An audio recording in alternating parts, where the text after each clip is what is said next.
News PM நேயர்களுக்கு வணக்கம். திருவள்ளூர் அருகே 2 இளைஞர்கள் கல்லால் அடித்து கொலை, உறவினர்கள் சாலை மறியல், 4 பேர் கைது. கொலை செய்த வீடியோ சமூக வலைதளங்களில் வைரல். திருவள்ளூர் அடுத்த ஒண்டிக்குப்பம் பகுதியில் நேற்றிரவு சுகுமார், பார்த்திபன், கேசவமூர்த்தி ஆகியோர் சென்னை திருப்பதி தேசிய நெடுஞ்சாலை ஓரத்தில் அமர்ந்திருந்தபோது அவ்வழியாக இருசக்கர வாகனத்தில் சென்ற 4 பேர் இருசக்கர வாகனத்தை வேகமாக ஓட்டி சென்றதால் மெதுவாக இயக்கும்படி கூறியதாக தெரிகிறது.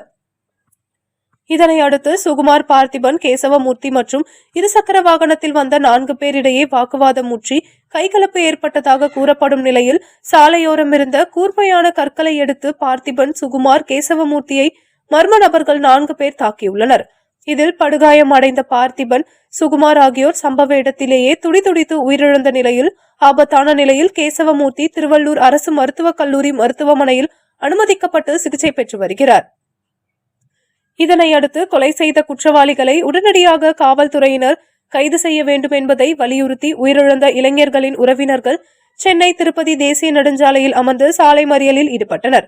அப்போது அவரது உறவினர்கள் சாலையில் படுத்து உருண்டு கதறி அழுதது காண்போரின் கண்களில் கண்ணீரை வரவழைப்பதாக இருந்தது.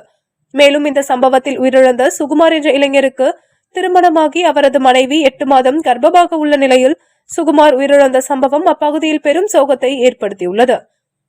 இதனைத் தொடர்ந்து சென்னை திருப்பதி தேசிய நெடுஞ்சாலையில் எந்தவித பதற்றமும் இல்லாமல் மர்ம நபர்கள் இளைஞர்களை கல்லால் அடித்து கொலை செய்யும் வீடியோ தற்பொழுது சமூக வலைதளங்களில் வைரலாகி பெரும் அதிர்வலைகளை ஏற்படுத்திய நிலையில் ஒண்டிக்குப்பம் பகுதியை சேர்ந்த நீலகண்டன், ஜோதிஷ், வினோத் மற்றும் ஜவஹர் ஆகிய 4 பேரை திருவள்ளூர் மாவட்ட காவல்துறை அதிரடியாக கைது செய்து நடவடிக்கை மேற்கொண்டுள்ளனர்.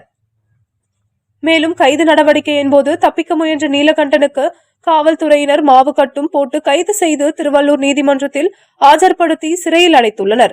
கொலை சம்பவம் நடைபெற்ற 12 மணி நேரத்திற்குள்ளாக கொலை செய்த குற்றவாளிகளை திருவள்ளூர் மாவட்ட காவல்துறை கைது செய்து நடவடிக்கை மேற்கொண்டுள்ளது பொதுமக்களிடையே பெரும் வரவேற்பை பெற்றுள்ள நிலையிலும் இதுபோன்ற கொலை சம்பவங்கள் நடைபெறாமல் இருப்பதற்கு போதைப் பொருள் புழக்கத்தை தடுத்து முன்னெச்சரிக்கை நடவடிக்கை மேற்கொள்ள வேண்டும் எனவும் திருவள்ளூர் மாவட்ட காவல்துறைக்கு கோரிக்கை எழுந்துள்ளது. திருவள்ளூர் மாவட்ட செய்திகளுக்காக தலைமை செய்தியாளர் குமரேசன்.